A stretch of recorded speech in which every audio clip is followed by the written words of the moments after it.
আজকের ভিডিওটা শুধু তাকে নিয়ে, আমার জীবনের প্রতিটি পদক্ষেপে যে পাশে থেকেছে, যে মানুষটা আমাকে সাপোর্ট করেছে, আজ তাকে নিয়ে বলবো। আসসালামু আলাইকুম সবাইকে, আমি তোমাদের সবার প্রিয় তুলি আপু। আজকের ভিডিওটা আমার জন্য একটু আলাদা। এটা শুধু একটা ব্লগ না, এটা আমার জীবনের এমন এক মানুষকে নিয়ে যে আমার জীবনকে বদলে দিয়েছে আল্লাহর রহমতে, আলহামদুলিল্লাহ। তো এখন আমার জীবনের একদম শুরুর দিকে যাই। আমাদের সম্পর্কের শুরুর সময় আমি বেপরদা ছিলাম। জীবনটা তখন অনেকটা নিজের মতো করে চলছিল, কিন্তু ও যাকে আজ আমার হাজবেন্ড বলে ডাকি, তখন সে আমার লাইফে আসলো একজন পথ প্রদর্শকের মতো। ও কখনো জোর করে কিছু করেনি বা বলেনি, বরং নিজের আচরণ দিয়ে আমাকে বুঝিয়েছে পর্দা শুধু কাপড় নয়, এটা এক ধরনের সম্মান, এক ধরনের শান্তি।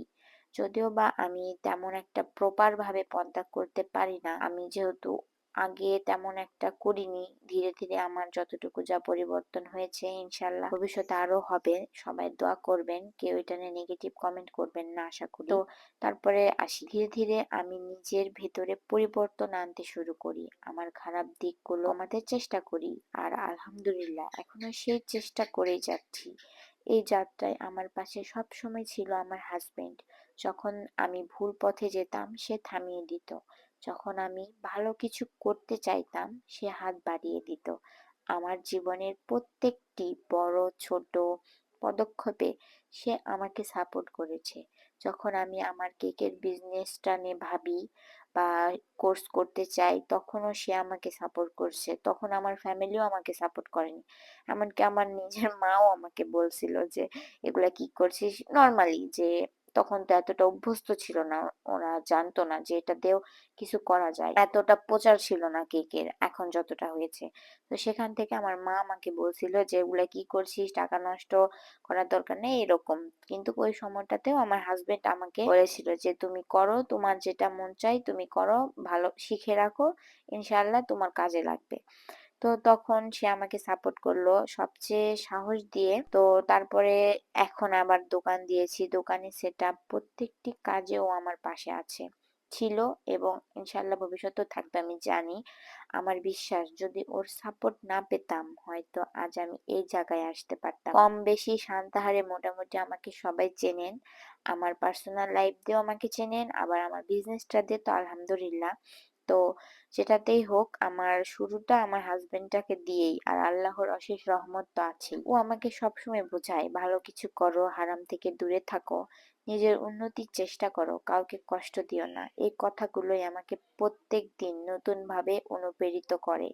আমি কখনো ওকে নিয়ে তেমন কিছু শেয়ার করিনি, কিন্তু আজ বলতে চাইলাম বা বললাম, কারণ বলা উচিত তার।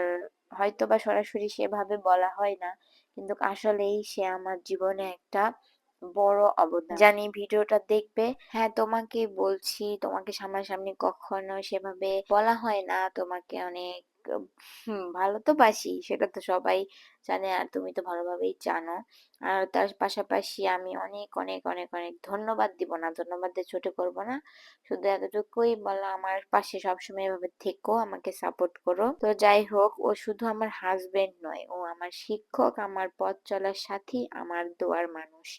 তো এই রেস্টুরেন্টটাতে আমরা গেছিলাম বিয়ের কিছুদিন পর, তখনকার ভিডিও লেটের জন্য আপলোড করতে পারিনি। বরাবর আমি যে রেস্টুরেন্টে যাই বেশিরভাগ, সেই রেস্টুরেন্টটা এটা সুনহেরা রেস্টুরেন্ট। খাবার অনেক ভালো ছিল, বরাবরের মতো। তো আজকে আমাদের এই গল্পটা আপনাদের কাছে কেমন লাগলো অবশ্যই কমেন্ট করে জানাবেন। যদিও বা অত একটা বিস্তারিত ভাবে বলা হয়নি, চেষ্টা করেছি হালকাভাবে ছোটর মধ্যে আমাদের লাইফটা নিয়ে আপনাদের সাথে একটু শেয়ার করার।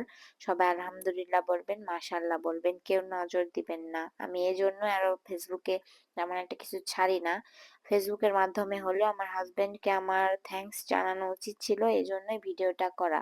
তো আল্লাহ হাফেজ, সবাই ভালো থাকবেন, সুস্থ থাকবেন।